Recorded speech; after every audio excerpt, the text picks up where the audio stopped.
வைணவ கோதை நாச்சியார் ஸ்ரீ ஆண்டாளாக எப்படி மாறினாங்க? தமிழகத்தில் 7ஆம் நூற்றாண்டில் வாழ்ந்த வைணவ ஆழ்வார்களில் ஒருவர். வைணவம் போற்றும் 12 ஆழ்வார்களில் இவங்க ஒருவர் மட்டும்தான் பெண். கோதை பிறந்த ஊர், கோவிந்தன் வாழும் ஊர் என்று எல்லாராலும் போற்றி புகழக்கூடிய ஸ்ரீவில்லிபுத்தூர் 12 ஆழ்வார்களில் பெரியாழ்வார், ஆண்டாள் இவர்கள் இருவரும் அவதரித்து தமிழுக்கும் வைணவத்திற்கும் பெருமை சேர்த்த ஊர். ஆண்டாள் திருப்பாவை, நாச்சியார் திருமொழி என்ற 2 பாடல் தொகுதிகளை இயற்றியிருக்காங்க. இவ்வாறு வரலாறு இறைவன் மீது ஆண்டாள் கொண்டிருந்த காதலை நமக்கு எடுத்து காட்டுகிறது. மேலும் ஆண்டாள் பூமி பிராட்டியினுடைய அவதாரமாக கருதப்படுறாங்க.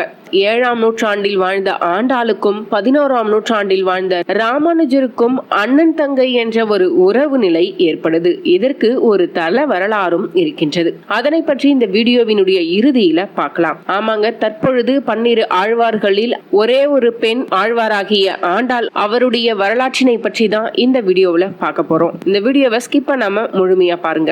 வைணவ திவ்ய தேசங்கள் 108இல் முதலாவது ஸ்ரீரங்கம். இது ஆண்டாளின் புகுந்த வீடு. கடைசி தலம் ஸ்ரீவில்லிபுத்தூர். இது அவளது தாய் வீடு. எனவே 108 திவ்ய தேசங்களையும் மாலையாக அணிந்தவள் என்ற பெருமை ஆண்டாளுக்கு உண்டு.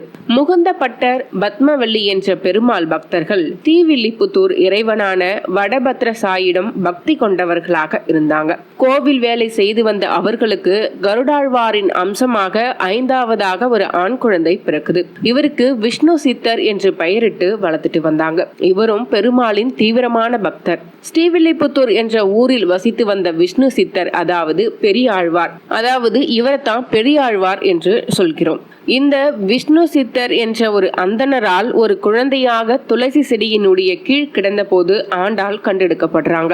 இந்த அந்தனர் ஸ்ரீவில்லிபுத்தூர் ஆண்டாள் சமேத அரங்கநாதர் கோவிலுக்கு மலர்களை கொய்து கொடுப்பதை தன்னுடைய கடமையாக கொண்டாரு. தனக்கென குடும்பம் எதுவும் இல்லாதிருந்த நிலையிலும் கண்டெடுத்த குழந்தைய தனக்கு இறைவனால் வழங்கப்பட்ட கொடை அப்படின்னு கருதி வளர்த்துட்டு வந்தார். ஆயர்குல பெருமை அறிந்த பெரியாழ்வார் அந்த குழந்தைக்கு வைத்த பெயர் கோதை. இளம் வயதிலேயே தனக்கு தெரிந்த சமயம் சார்ந்த கருத்துகள் மற்றும் தமிழ் மொழி போன்ற அனைத்தையுமே விஷ்ணு சித்தர் கோதைக்கு சொல்லிக் கொடுத்தாரு. இதனால கோதை இளம் வயதிலேயே கண்ணன் மீது மிகுந்த பக்தி உணர்வு கொண்டவராகவும் தமிழில் நல்ல திறமை கொண்டவராகவும் இருந்தாங்க. சிறு வயதில் இருந்தே கண்ணன் மீது இருந்த அளவற்ற அன்பு காரணமாக அவரையே திருமணம் செய்து கொள்ள வேண்டும் என்ற எண்ணத்தையும் வளர்த்துக்கிறாங்க. சிறு வயதில் இருந்தே கண்ணனின் பெருமைகளை கேட்டு வளர்ந்த ஆண்டாளுக்கு திருமால் மீது அளவு கடந்த பக்தி ஏற்படுது. இந்த பக்தி நாளடைவில் காதலாக மாறுது. தன்னை கண்ணனின் மணப்பெண்ணாக நினைத்து பாவனை செய்துட்டு வராங்க. கோவிலில் இறைவனுக்கு அணிவிப்பதற்காக விஷ்ணு சித்தர் தொடுத்து வைத்திருக்கக்கூடிய மாலைகளை ஒவ்வொரு நாளும் அவருக்கு தெரியாம தான் அணிந்து கண்ணனுக்கு ஏற்றவளாக இருக்கிறோமா என்று கண்ணாடியில பார்த்து மகிழ்ந்து பின்னர் திரும்பவும் கொண்டு போய் வைத்துட்டு வந்தாங்க. இதனால் கோதை சூடிய மாலைகளையே இறைவனுக்கும் சூட்டப்பட்டது. ஒரு நாள் இதனை தெரிந்து கொண்ட விஷ்ணு சித்தர் கோதைய கடிந்து கொள்றாரு. அவள் சூடிய மாலையை ஒதுக்கிவிட்டு புதிய மாலை தொடுத்து இறைவனுக்கு அணிவிக்கிறாரு. அன்றிரவு இறைவன் அவரது கனவுல தோன்றி கோதை அணிந்த மாலைகளே தனக்கு உகந்தவை எனவும் அவற்றையே தனக்கு சூட வேண்டும் என்றும் கேட்டுக்கிறாரு. இதனால்தான் சூடி கொடுத்த சுடற்கொடி என்றும் இறைவனையே ஆண்டவள் என்ற பொருளில் ஆண்டாள் என்றும் போற்றப்படுகிறார் கோதை. கோதை திருமண வயதை அடைந்த பிறகு அவளுக்காக செய்யப்பட்ட திருமண ஏற்பாடுகளை மறுத்து திருவரங்கம், அதாவது ஸ்ரீரங்கம் கோவிலில் உறையும் இறைவனையே மணப்பதென்று பிடிவாதமாக இருக்கிறாங்க. இதனை கேட்ட விஷ்ணு சித்தர் என்ன செய்வதென்று தெரியாம கவலையுடன் இருந்தார். விஷ்ணு சித்தருடைய கனவில் தோன்றிய இறைவன் கோதையை மணப்பெண்ணாக அலங்கரித்து திருவரங்கம் கோவிலுக்கு அழைத்து வருமாறு கூறுகிறார். அந்த குறிப்பிட்ட நாளன்று கோவிலுக்கு அழைத்து செல்லப்பட்ட கோதை கோவில் கருவறைக்குள் சென்று இறைவனுடன் கலந்து விட்டாள் என்பது ஆண்டாளினுடைய வரலாறு. ஆண்டாள் தன்னுடைய 15ஆம் வயதில் இறைவனுடன் இரண்டர கலப்பதற்கு முன் திருப்பாவை, நாச்சியார் திருமொழி என்ற 2 நூல்களை இயற்றியிருந்தாங்க. இந்த 2 நூல்களும் அதன் இலக்கிய செழுமை, தத்துவம், பக்தி ஆகியவற்றிற்காக அனைவராலுமே போற்றப்படுகிறது. இவரது முதல் படைப்பான திருப்பாவை 30 பாடல்களை கொண்டுள்ளது. இத்திருப்பாவை ஆண்டாள் தன்னை ஆயர்பாடியில் வாழும் கோபிகையாக நினைத்து கொண்டு பாடப்பெற்ற பாட்டுகளின் தொகுப்பு. கண்ணனின் திருவடியை அடைதலையே தன்னுடைய வாழ்நாளின் லட்சியமாக எண்ணி பாடி உள்ளதை குறிப்பதாக இருக்கிறது. ஆண்டாளின் திருப்பாவை 30 பாடல்களும் சங்க தமிழ் மாலை என்று போற்றப்படுகின்றது. திருப்பாவை என்பது அதன் பிறகு வைத்தது என்று சொல்லப்படுகிறது. முதலில் இதற்கு சங்க தமிழ் மாலை என்றுதான் பெயர் வைத்தார்கள் என்று ஆராய்ச்சியாளர்கள் கூறுகிறார்கள். இவரது இரண்டாவது படைப்பான நாச்சியார் திருமொழி 143 பாடல்களை கொண்டுள்ளது. இறைவனை நினைத்துருகி பாடும் காதல் ரசம் மிகுந்த பாடல்களின் தொகுப்பாக இருக்கின்றது. இது வடமொழியில் எழுதப்பட்ட ஜெயதேவரின் கீத கோவிந்தம் என்ற நூலினை ஒத்த தன்மை உடையதாக இருக்கின்றது. கண்ணனை மணமுடிப்பதாக ஆண்டாள் பாடியுள்ள நாச்சியார் திருமொழியில் உள்ள வாரணமாயிரம் பாடல் தொகுப்பு புகழ்பெற்றது. இது சில தமிழ் திரைப்படங்களில் பாடல் காட்சியாகவும் எடுத்தாளப்பட்டிருக்கு. ஆண்டாளின் இந்த 2 படைப்புகளும் குறிப்பாக திருப்பாவை நாட்டின் தென்கலை மற்றும் வடகலை பின்பற்றும் அனைத்து வைணவ தலங்களிலும் வைணவர்களின் இல்லங்களிலும் தினந்தோறும் ஓதப்பட்டு வருது. மேலும் வைணவ தலங்களில் நடைபெறும் முக்கிய விழாக்களிலும் வைணவர்களின் இல்ல விழாக்களிலும் வடமொழி மறைகளுக்கு நிகராக தவறாமல் ஓதப்படுது. கோதை மண்டலி என்ற அமைப்பும் 1970 தொடங்கப்பட்டு 1982 பதிவு செய்யப்பட்ட அமைப்பா இருக்கு. இதனுடைய முக்கியமான நோக்கம் ஆண்டாள் இயற்றிய பாடல்களை தொலைக்காட்சிகளிலும் வானொலி நிகழ்ச்சிகளிலும் பரப்புவதுதான். ஆண்டாள் நாச்சியாரை திருமணம் புரிய வந்த பகவானை ஒரே சமயத்தில் பல்லாயிரக்கணக்கான பக்தர்கள் தரிசித்ததனால விஷ்ணு சித்தரின் மனதில் ஒரு அச்சம் ஏற்படுது. எங்கே பெருமாளுக்கு திருஷ்டி பட்டு விடுமோ, அவருக்கு ஏதாவது ஆபத்து ஏற்பட்டு விடுமோ என விஷ்ணு சித்தர் அஞ்சினாரு. எனவே அவர் பல்லாண்டு வாழ வேண்டும் என கருதி பல்லாண்டு பல்லாண்டு பல்லாயிரத்தாண்டு பல கோடி நூறாயிரம் மல்லாண்ட தின்தோல் மணிவண்ணா உன் சேவடி செவ்வி திருக்காப்பு என்று துவங்கி திருப்பல்லாண்டு பாடினார். இந்த உயர்ந்த பக்தியை மெச்சிய பெருமாள் நீரே பக்தியில் பெரியவர் என வாழ்த்தினாராம். அதுவரையில் விட்டு சித்தன் அதாவது விஷ்ணு சித்தர் என்று அழைக்கப்பட்ட இவரு பெரியாழ்வார் என்ற திருநாமம் பெற்றார். இந்த பல்லாண்டு பாடலே உலகம் முழுவதும் உள்ள திருமால் கோவில்களில் தினமும் பாடப்படுது. விஷ்ணு சித்தருக்கு பெருமாள் குடிகொண்டிருக்கும் இந்த ஆலயத்திற்கு ஒரு கோபுரம் எழுப்ப வேண்டும் என்ற ஒரு ஆசை. ஸ்ரீ வல்லப தேவ பாண்டிய மன்னர் பரம்பொருளை விளக்கும்படி ஒரு போட்டி வைக்கிறாரு. அதில் வெற்றி வாகை சூடி பொற்கிழி பரிசினை பெற்றாரு விஷ்ணு சித்தர். அதோடு கோபுரம் எழுப்புகிற தன்னுடைய ஆசையையும் மன்னரிடம் தெரிவிக்கிறாரு. இதை கேட்ட மன்னர் அழகிய ஓங்கி உயர்ந்த ராஜகோபுரத்தை கட்டி கொடுக்கிறாரு. பெரியாழ்வார் பெரிய குளம் என அமைந்த இந்த தலத்துல மன்னர் பெருமான் கட்டித்தந்த கோபுரமும் மிக பெரியது. இன்றைக்கும் அழகு குறையாமல் பொலிவுடன் காட்சி தருகிறது இந்த கோவிலினுடைய ராஜகோபுரம். ஸ்ரீவில்லிபுத்தூர் வடபெருங்கோயிலுடையான் சன்னதி ராஜகோபுரம் 11 நிலைகள் 11 கலசங்களுடன் இருக்கும். இந்த கோபுரத்தினுடைய உயரம் 196 அடி. இந்த கோபுரத்தை பற்றி கம்பர் திருகோபுரத்துக்கு இணையம் பொன்மேரு சிகரம் என மேருமலை சிகரத்திற்கு ஒப்பாக குறிப்பிட்டு பாடியிருக்காரு. பொதுவாக கோவில் கோபுரங்களில் சுவாமிகளின் திருவுருவ சிற்பங்கள் இருக்கும். ஆனால் என்ன காரணத்தாலோ இந்த கோபுரத்தை கட்டிய போது சிற்பங்கள் எதுவுமே அமைக்கப்படல. சிலைகள் இல்லாமல் தமிழர்களின் கட்டடக்கலையை எடுத்துக்காட்டும் விதமாக இருக்கிறது. கிருஷ்ணதேவராயர், திருமலை நாயக்கர் என மன்னர்கள் பலராலும் திருப்பணி செய்யப்பட்டு பராமரிக்கப்பட்ட ஆலயம் இது. பெரியாழ்வாரின் பரம்பரையினர் இந்த கோவிலின் கைங்கரிய பணிகளில் இன்றளவும் ஈடுபட்டு வராங்க.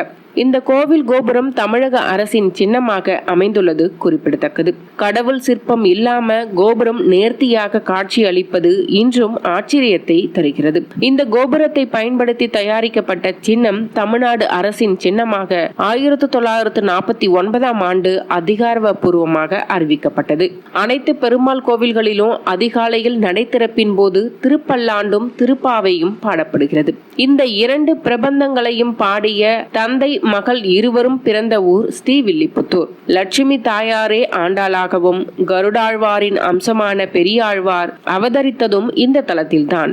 அது மட்டும் இல்லாமல் இவர்கள் இருவருமே ஆழ்வார்களில் ஒருவராக இடம் பிடித்தவர்கள். இந்த ஊரை கோதை பிறந்த ஊர், கோவிந்தன் வாழும் ஊர் என்றும் சிறப்பித்து சொல்வார்கள். திருவில்லிபுத்தூர் ஆண்டாள் சூடிய மலர் மாலைகள் ஆந்திர மாநிலத்தில் உள்ள திருப்பதி பெருமாளுக்கு சார்த்துவதற்காக வருடந்தோறும் அனுப்பப்படுது. இந்த வைபவம் தமிழ் மாதமான புரட்டாசியில் திருப்பதி பிரம்மோற்சவம் விழாவில் குறிப்பாக கருட சேவை என்று நடைபெறுகிறது.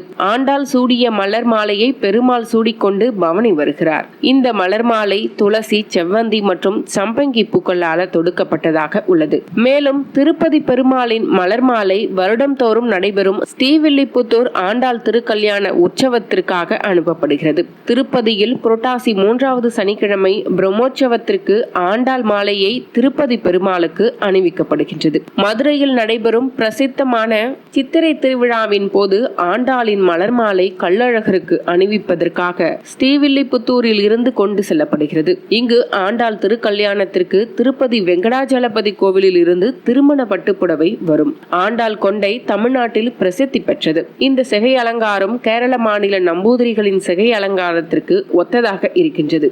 ஆண்டாள் நாச்சியார் தமது இடது கையில் கிளி வைத்திருப்பாங்க. மந்தார இலைகள், காக்காய் பொன், மாதளை முத்துக்கள் போன்றவற்றை கொண்டு இயற்கையான பொருட்களால் தினமும் புதியதாக சமர்ப்பிக்கப்படுகிறது. இதனை வடிவமைப்பதற்காகவே ஒரு குடும்பத்தார் ஸ்ரீவில்லிபுத்தூரில் இருக்கின்றனர். முதல் நாள் சமர்ப்பிக்கப்படக்கூடிய கிளி பொம்மையானது மறுநாள் வரை ஆண்டாளோட கையில் இருக்கும். பிறகு அன்றைக்கு வரக்கூடிய முக்கிய விருந்தினருக்கு அதனை பிரசாதமாக கொடுப்பார்கள்.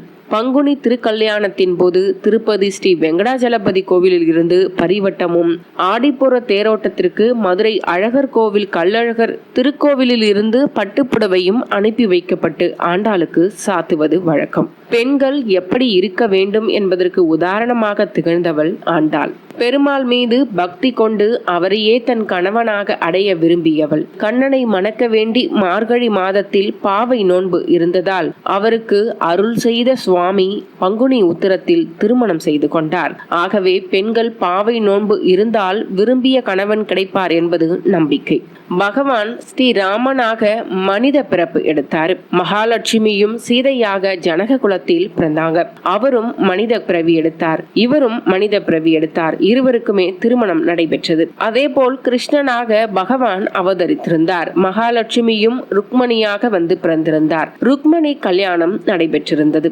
ஆனால் ஆண்டாள் அவதரித்த போது பகவான் ராமனாகவோ அல்லது கிருஷ்ணனாகவோ வந்து பிறக்கவில்லை. திருக்கோவிலில் அர்ச்சா ரூபமாய் படுத்து கொண்டிருந்த எம்பெருமானை தட்டி எழுப்பி அவரை திருமணம் செய்து கொண்டாள் ஆண்டாள்.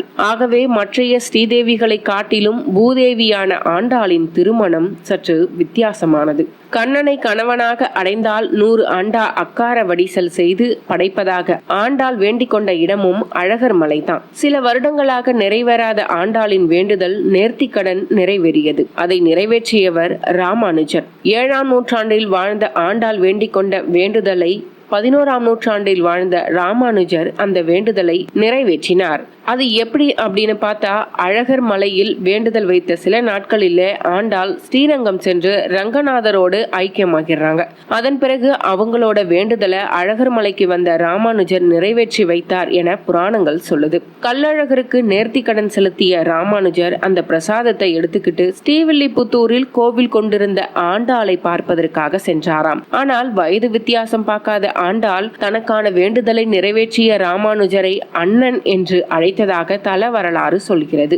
அதனால தான் மூலவரிடம் இருந்து 7வது அடியில் ராமானுஜருக்கு தங்க சிலை வைத்திருப்பார்கள். ஒரு பெண்ணின் மனதில் உள்ள விஷயங்களை நிறைவேற்ற வேண்டிய பொறுப்பு அவளுடைய தந்தை மற்றும் அதற்கு பிறகு அவளுடைய அண்ணனுக்கு உரியது. அதனால் தான் ராமானுஜரை ஆண்டாள் நாச்சியார் அண்ணன் என்று அழைத்திருக்கிறார். பக்தியின் மூலம் இறைவனை அடைய முடியும் என்பதை இந்த உலகிற்கு விளக்குவதற்காக நிகழ்ந்த அவதாரமே ஆண்டாள் அவதாரம். ஆண்டாள் நாச்சியார் அரங்கனுடன் ஐக்கியமாவதற்கு முன் காதலில் கசிந்து உருகி அவர் பாடிய பதிகங்கள் நாச்சியார் திருமொழி என்று அழைக்கப்படுது. கண்ணன் ஒருவரை தவிர வேறு எவரையும் மணக்க மாட்டேன் என்று கண்ணனை அடைவதற்காக பாவை நோன்பு இருந்து திருப்பாவை பாடினாள். இன்றும் மார்கழி மாதத்தின் அனைத்து நாட்களிலும் திருமலை, திருப்பதி உள்ளிட்ட அனைத்து வைணவ தலங்களிலும் ஆண்டாளின் திருப்பாவை பாசுரங்கள் கேட்டே பரந்தாமன் துயில் எழுகிறார். மார்கழி மாதத்தில் மட்டும் சுப்ரபாதத்திற்கு பதிலாக திருப்பாவை பாசுரங்களே அனைத்து வைணவ தலங்களிலும் பாடப்பட்டு வருகின்றன என்பது குறிப்பிடத்தக்கது. இந்த ஆண்டாள் நாச்சியார் அவர்களுடைய வரலாறும் கதையும் உங்களுக்கு பிடித்திருந்தால் இந்த வீடியோவை லைக் பண்ணுங்க. மேலும்